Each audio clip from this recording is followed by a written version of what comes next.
Israel, Iran ও হিজবুল্লাহর চলমান সংঘাত মধ্যপ্রাচ্যকে কোন দিকে নিয়ে যাচ্ছে এ নিয়ে আলোচনা করতে স্টুডিওতে উপস্থিত আছেন সহকর্মী চন্দ্রানী চন্দ্রা।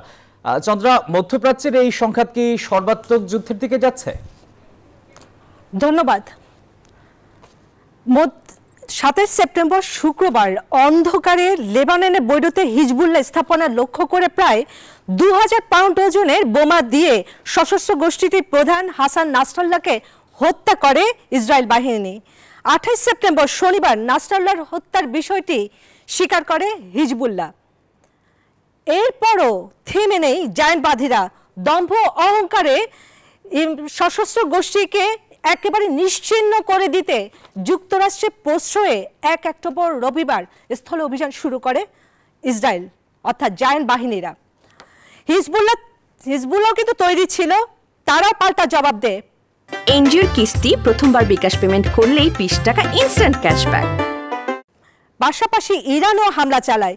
যদি ইসরায়েল জবাব দেওয়ার চেষ্টা করে তবে পুনরায় আরও কঠিন হামলার হুমকি দিয়ে রাখে তেহরান। এদিকে মধ্যপ্রাচ্যে আজ বুধবার রাতের মধ্যে আরও বড় হামলা হুঁশিয়ারি দিয়েছে ইসরায়েলের সামরিক বাহিনী। অনেক রাজনীতিবিদ বলছে যুক্তরাষ্ট্রের নির্বাচন পরিস্থিতির কারণে রাজনৈতিক শূন্যতা চলছে, যার ফলে ইসরায়েল, ইরান, লেবানন ত্রিমুখী যুদ্ধের দামামা বেজেছে। তবে পাল্টা হামলায় কিছুটা কিন্তু বেকায়দায় নেতানিয়াহু বাহিনী।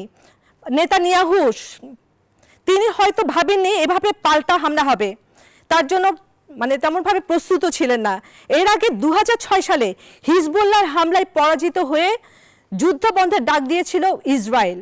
এবার সময়ের পালা বদলেও যদি হিজবুল্লাহ নেতানিয়াহুর দম্ভ চূর্ণ করতে পারে তাহলে মধ্যপ্রাচ্যের জন্য দৃষ্টান্তই হয়ে থাকবে। এবার চলে যাচ্ছি আসিফ টিপুর কাছে। চন্দ্রা, আপনাকে ধন্যবাদ।